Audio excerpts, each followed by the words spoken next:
The Death of Jean DeWolff is a 4-issue arc that runs through the spectacular Spider-Man Peter Parker. In it, Jean DeWolff, a supporting character and potential romantic interest to Peter, is murdered. The subsequent 4 issues follow an investigation into her death, and as more victims pile up of the killer, who is known as the Sin Eater, who not only takes the life of Spider-Man's friend, but a close friend of Matt Murdock, aka the Daredevil, which also ropes Matt into the investigation. The 4 arcs then deal with a fairly harrowing and intense look into the nature of criminality and the nature of superheroes in relationship to the justice system. This is one of those arcs that tries to examine superheroes' actual place in a legal system and what they should be doing, and more broadly, what the actual legal system is there to do. The Sin Eater is a martial vigilante applying harsh justice to people he feels has committed crimes against society. Matt's friend was a judge who focused on reform. He also goes after a priest who was preaching to the lower rungs of society. These are crimes and sins in the mind of a Sin Eater and must be punished harshly.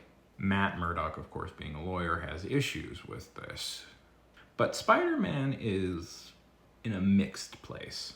As recently, a boarder of his aunt's was attacked by muggers, and the muggers were let go after a rousing offense by hotshot superstar lawyer Matt Murdock. But Matt is not condemned by this in the comic or the story. As Matt explains, he is a public defender, he is a lawyer, and he believes very fundamentally in the policy of innocent till proven guilty.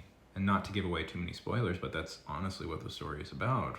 Where is that line, especially for somebody like Spider-Man, who's in the black suit at the moment and is proving to be quite aggressive? The story, like all great stories, is not interested in presenting a personal moral crusade where there are the righteous few on one side and the evil condemned on the other. There's a palpable tension in the air as the Sin Eater's rampage decimates through the city, as no one is safe from potential repercussions by the Sin Eater. It's a comic that's unafraid to ask uncomfortable questions about the superhero genre. It's also, on a side note, the comic where Spider-Man and Daredevil reveal their secret identities to one another.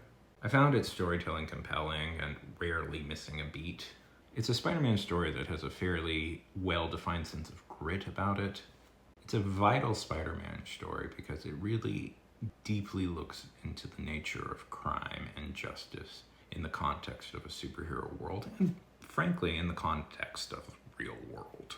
It's unafraid to ask big, complicated questions that many other superhero stories are afraid to ask, and approach it in a mature way that respects both the reader's emotional intelligence and actual intelligence.